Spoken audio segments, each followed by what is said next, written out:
Episode 3. The truce established in the darkness 2 nights ago had replaced the icy tension with something far more dangerous, charged, uncomfortable awareness. We were no longer fighting, we were navigating an emotional minefield. We'd gotten used to each other, even talking about our days at university. It was late evening, and we were tucked away in the musty, quiet corner of the university library, forced together to prepare for the next round of debates in Dr. Alvarez's feminist theory class. The mood was strictly academic, yet every movement was underscored by a physical awareness that made the air feel thin. The only light came from the shared conical lamp on the table, casting a warm, isolating glow around us. "This is the passage," Sophie murmured, tapping the page with the end of her pen. Her hand was close to mine, resting lightly near the margin. Foucault argues that the power dynamic is inherently relational, not possessive. "I know what Foucault argues," I muttered, but my voice lacked its usual snap. I wasn't looking at the page, I was watching the tendon in her wrist flex as she held the pen. The skin there was golden and smooth against the sharp lines of my dark leather-bound book. "Right," Sophie said, seeming not to notice my distraction, or perhaps choosing to ignore it. "So, when we argue the counterpoint, the idea that power is possessive, we need to use specific, concrete examples of institutionalized control, not just theoretical structures." I shifted in my chair, adjusting my posture, but it did nothing to alleviate the feeling of being too close. Our knees brushed under the desk. A small internal electric shock ran up my leg, and I immediately moved my foot a few inches away. Sophie didn't react, simply pushing her textbook closer to me. As she did, her knuckles brushed the side of my hand, a brief, warm contact. "Focus on the text, Iris, not how attracted you are to your roommate." "What do you think of Butler's critique of Foucault's optimism?" I asked, forcing my voice to maintain a detached academic tone. "I think she's right to critique the passivity inherent in the theory," Sophie replied, effortlessly engaging with the material. She frowned at the page, a small crease forming between her eyebrows. "This line, 'The body is a canvas where power inscribes itself,' that's powerful. It relates back to what we were arguing about the gaze, doesn't it?" Her face was illuminated by the soft light of the lamp, the intensity of her focus making her look strikingly handsome. Her eyes, when she looked up for my agreement, were clear, sharp, and genuinely seeking my input. It was intoxicating. "It does. The body is the inevitable site of battle, which means the performance is always necessary." As I spoke, Sophie reached into her backpack and pulled out a small bag of peanut M&Ms. She unwrapped one and offered it to me across the table. I stared at the candy, then at her. It was a small, non-threatening act of care, a gesture that spoke more of shared domesticity than academic rivalry. It was the kind of easy, unconscious move that friends made. "I can't study without sugar," she said, shrugging slightly. "Just a small act of self-care before we dive into the total dismantling of the gender binary." A small, genuine smile, the first one I'd let slip in her presence since the party, crept onto my face. It was impossible to maintain hostility in the face of such simple kindness and shared intellectual frustration. "Fine," I murmured, taking the candy. Our fingers didn't touch this time, but the act of receiving the token felt like a momentous shift. A moment later, Sophie sighed heavily, slamming her book shut with a quiet thud. "I need a 5-minute break. This section is going to drive me crazy." She ran a hand through her short hair. "It's so much easier to score a goal than it is to deconstruct societal norms." I laughed, a quiet, unexpected sound. She looked at me, her smile immediate and bright, the corners of her eyes crinkling. She enjoys my presence, I realized, the acceptance terrifying me. The warmth, the focus, the easy competence, it was exactly what I had denied myself for a year. The comfortable feeling was threatening my hard-won safety. "I should go," I said, abruptly closing my book and standing up, the panic suddenly returning. "We've done enough for tonight. I have an early lecture tomorrow." Sophie's smile faltered, replaced with a quiet patience. "Okay, Iris, I'll see you back at 418. She didn't press, didn't argue, and I kind of felt disappointed because she didn't ask me to stay longer. But as I walked away, I felt her gaze burning into my back, and I knew I could leave the room, but I couldn't escape the quiet intimacy we had just created. Sophie was beginning to grow on me. A few days had passed since the intense study session in the library. I returned from a late afternoon class, my mind still grappling with Foucault, and had been painting, my easel turned towards Sophie's bed. The door burst open, shattering the quiet. It wasn't the usual cheerful energy that preceded Sophie. This was the sound of heavy exhaustion. Sophie limped in, favoring her left leg. Her face was pale beneath the usual athletic glow, and she was leaning heavily on the doorframe, visibly depleted. She wore damp practice gear, and her ankle was tightly wrapped, the compression bandage stark white against her tan skin. "Sophie? What happened?" I rushed forward, dropping my backpack onto the floor with a forgotten thud. She managed a tight, tired smile that didn't reach her eyes. "Rough practice. I slipped and sprained my leg." I reached out, automatically taking her arm just above the elbow. Her muscle was tense under my grip. "Don't stand on it. Get over here." I guided her carefully to her bed, helping her sit down gingerly on the edge of the mattress. "Thanks, Iris," she murmured, relief washing over her face as she rested her weight. "I just need to elevate my leg. Nothing broken, just a bad sprain." "A bad sprain is still bad," I countered, pulling the spare pillow from the foot of my bed. I gently lifted her ankle, placing the pillow underneath to elevate it. The contact was brief, but the warmth of her skin was immediate against my hand. She rummaged through her backpack, pulling out a sad, half-melted blue gel pack. She balanced it awkwardly on her throbbing ankle, struggling to get comfortable against the lofted bed frame. I saw the exhaustion in her posture, the discipline beneath the pain. This wasn't the golden girl on the field. This was raw human vulnerability, the physical cost of her relentless performance. It was easier to look at this kind of pain, the physical, predictable kind, than the emotional wreckage I usually ran from. Without a word, I walked to the mini fridge in our room, one I'd bought, pulling out the chemical ice pack I usually reserved for my cramped shoulder after long painting sessions. I went to the small kettle on the shelf and heated some water for a mug of soothing ginger tea. I walked back to her side of the room, placing the steaming mug on her nightstand and gently setting the better, colder ice pack next to her foot. I didn't meet her eyes. I didn't want the gesture to be a conversation. It was an act of grudging care, a silent acknowledgement of her struggle. "Use this one," I muttered, indicating the chemical pack. "It holds the cold better." "Thanks." As Sophie took it from me, I noticed that her eyes rose, meeting mine. A blush crept up my cheek, realizing how uncharacteristically I'd acted.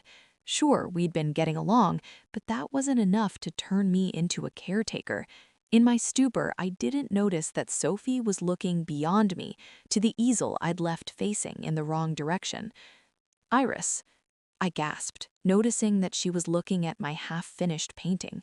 It was a raw, abstract depiction of rupture and shame, all jagged lines and violently scraped paint, the visual language of the Riley betrayal. I hurried to it and turned the canvas the other way, but it was too late. Sophie had already seen it. My heart seized. She looked up, meeting my eyes with a gaze that held absolutely no judgment, only recognition. For a moment, she remained silent, wondering whether to comment on it or not. "It's beautiful, Iris," Sophie murmured, her voice steady and low. "And it hurts." The two sentences, the acknowledgement of the raw, angry beauty of my internal world and the gentle recognition of the pain I had hidden, hit me harder than any of her academic sparring. She saw the core of my fear, not just the prickly surface. My defenses, already weakened by the warmth of the tea and the shared study session, simply melted. I stared back, unable to speak, utterly undone by this quiet, profound moment of trust. She had seen my true self, and she hadn't run. "It's still unfinished," my voice was low, "and you weren't supposed to see it." I could hear Sophie breathe, nodding her head. "Then I'll pretend I didn't see it." "There's no need to. I already know you did." Sophie looked up, lying on her bed, her cropped hair slightly sweaty. "It will be okay. You just have to let it heal." I didn't know how to respond to her, so I did what I do best. I left the room and ran away. When I returned from walking around the hallway, Sophie was still in bed, watching videos on her phone. The quiet trust forged over the past hour, the shared tea, the lifted foot, the raw, mutual understanding of pain, was a precious thing, delicate as tissue paper. I was still standing by the edge of her bed, dizzy from the emotional intensity of Sophie having seen my fear and choosing acceptance instead of judgment. A sudden, sharp series of knocks interrupted the fragile silence. "Sophie, you in there? I brought the armory." The door swung open, and Mark strode in with the familiar confidence of someone who owned the space. My body instantly recoiled, freezing me in place. The warmth of the moment vanished, replaced by a cold, searing panic that originated deep in my gut. Mark was carrying a large takeout bag and a brightly packaged first aid kit. He was handsome, easygoing, and, to my terrified mind, an active threat. He looked past me as if I were a piece of furniture, or perhaps just the prickly roommate he was used to ignoring. "God, Soph, what did Coach say?" Mark scolded, dropping the food on the desk and kneeling immediately beside her injured leg. His movements were fluid, practiced, and deeply intimate as he began to gently examine the wrapping around her ankle. "I told him it was nothing, but he insisted on taking me off the field," Sophie replied, a tone of comfortable resignation in her voice. She leaned back against the headboard, watching him fuss. "He said if I mess up my ankle before the playoffs, he'll personally murder me." "Damn right," Mark said, his voice lowering with genuine concern. He didn't look up, his focus entirely on her foot. He ran a gentle, familiar hand over the compression wrap, then glanced at the ice pack I had placed there. "Ah, the good stuff. Thanks, Iris," he mumbled, a distracted courtesy he usually skipped. I moved to my bed, skittish again. He looked at Sophie. "You want me to run to CVS for better pain relief, or are you sticking to your ridiculous homeopathic crap?" "Don't call my tea crap," Sophie laughed, reaching out to cuff his shoulder lightly. The casual affection, the comfortable physical closeness, the effortless way Mark gave and received care was a devastating visual. My world short-circuited. This is it. This is the truth. She's taken. The sophisticated intellectual who championed Butler, the vulnerable athlete who feared failure, the kind roommate who comforted me about my art, she was all wrapped up in the same casual, uncomplicated relationship that I knew I could never achieve. Their dynamic was effortless. It was a world of easy trust, light banter, and no heavy emotional baggage. My walls went up instantly, colder and harder than before. My hands clenched. I retreated, backing away slowly until the cool metal of my easel pressed against my shoulder blade. I didn't say a word. I just stood in the farthest corner of the room, gathering the scattered tubes of paint, radiating a hostile, glacial silence. Mark, finishing up his inspection of her ankle, finally looked up and caught my eye. His smile faded slightly under the palpable shift in the air. "You should have called me, Sophie. I'd have come running." "Stop with the dramatics," Sophie said, tapping his shoulder. "I can take care of myself. You can go back to your dorm now and stop worrying like a mother hen." I focused on my book, trying to drown out the awareness of my hot roommate and her caring boyfriend. They were perfectly suited for each other, both emotionally available and cheerful, so unlike me. "All right, I'll let you rest. Call me if you need anything, Soph." He grabbed the takeout bag, leaving her dinner. "See you later, Iris." I said nothing, merely giving a curt, cold nod. 2 days after Mark's visit, I was alone in my dorm room. Sophie had recovered from her limp, but I hadn't recovered from seeing Mark here. The way he fussed over her, the way their dynamic was everything I wanted, it still bothered me on a deep level. Maybe opening up to my roommate had been a bad idea, especially because I was so attracted to her. There was only one way to salvage my pride: avoid her. I had grown silent, avoidant, retreated back into my shell, and she was noticing it too. The intense vulnerability of the preceding days was now trapped in a rigid pattern, waiting for the inevitable crack. I was hunched over my desk late Friday evening, sketching with frantic precision, trying to channel the restless energy into line work. I hadn't looked at Sophie since this morning. "Are you gonna ignore me until graduation, Iris?" Sophie's voice cut through the quiet. It wasn't angry, it was just tired and profoundly patient.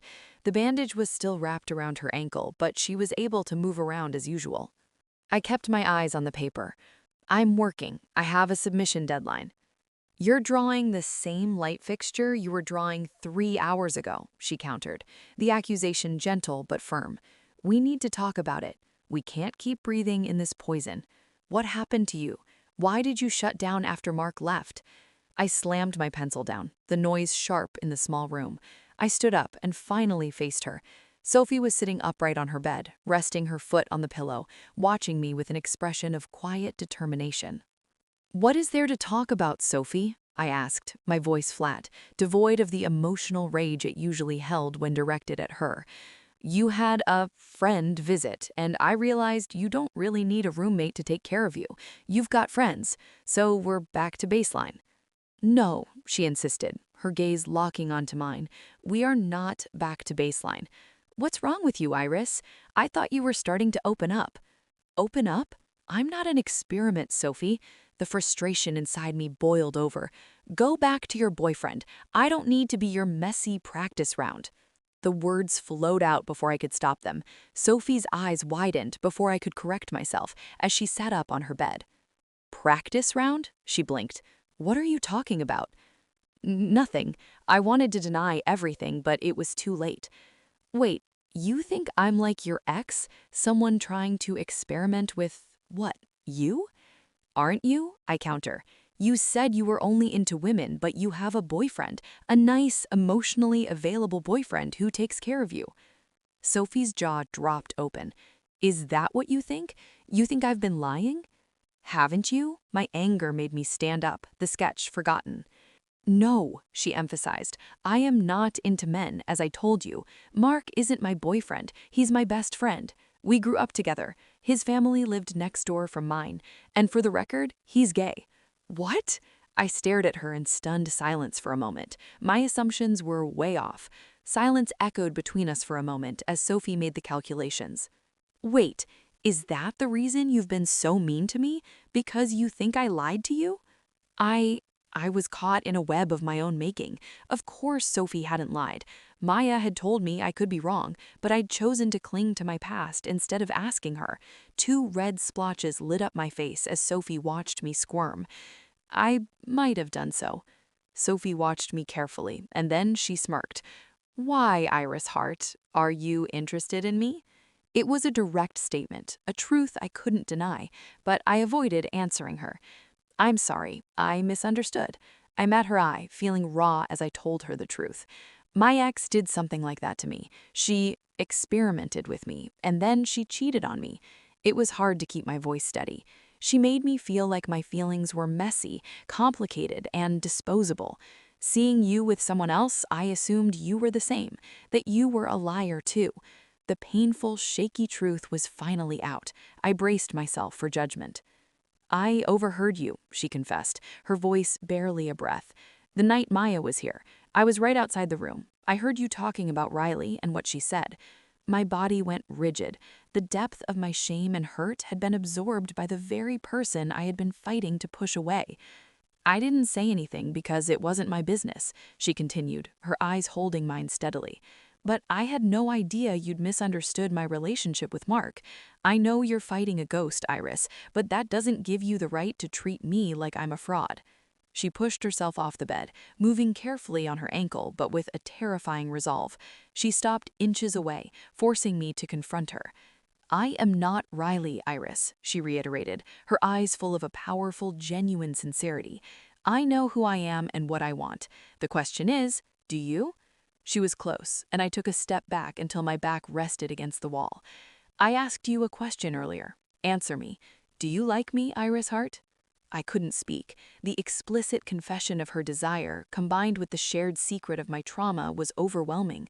The fight drained out of me. I liked her, more than liked her. The awareness of her nearness pulsed in my core like a flame. Sophie, I whispered, the name catching in my throat, a plea and a desperate apology. I wanted to tell her that I liked her, and that was why I'd been making excuses to push her away. The moment was raw, charged with honesty and attraction, and I wanted to take a step toward her, toward the girl who had been on my mind since she burst into my room. Sophie caged me in, coming to stand before me, her slightly taller form looking down at my face that tilted toward her like a sunflower toward the sun. Yes, I whispered in a low voice. I watched Sophie's eyes widen in surprise. And then I did something entirely unexpected. I grabbed a fist of her shirt and pulled her forward, closing my mouth over hers in a kiss. I heard her moan as my lips sealed hers, showing rather than verbalizing my attraction to my roommate. Sophie melted into me, her hands coming around me, one cupping the nape of my neck and digging into my hair as the other circled my waist. The kiss was hesitant at first, a soft question of apology and confirmation, then deepened instantly into something desperate and necessary, fueled by the agonizing silence and the relief of the truth. I kissed her with abandon, like a woman awakened, like a woman claimed, unleashing the feelings I'd been holding back for weeks. Her lips were soft and tasted faintly of ginger tea and freedom. It wasn't gentle, it was a furious relief. The feeling of her responding, the pressure of her mouth against mine, was the only thing that finally silenced the fearful voice in my head.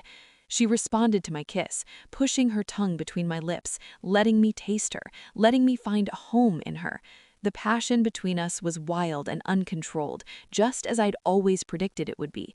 It felt so good to kiss my roommate, to feel her body fill my arms, and her heart beat against mine. The kiss turned frantic and needy, like we were both pouring all our words into it, hoping it never ended. But when I ran out of oxygen, we broke apart, both breathing heavily, gazing at each other with a newfound awareness. "Heart, you sure know how to kiss," Sophie confessed with an adorable smirk. "God, and here I thought you hated me." I squeezed her arm, smiling with stunned relief. "I do hate you." "No," Sophie corrected, pulling me close. "You don't. You just proved it." And then she kissed me. I kissed her back, and we kept doing it until we lost track of time.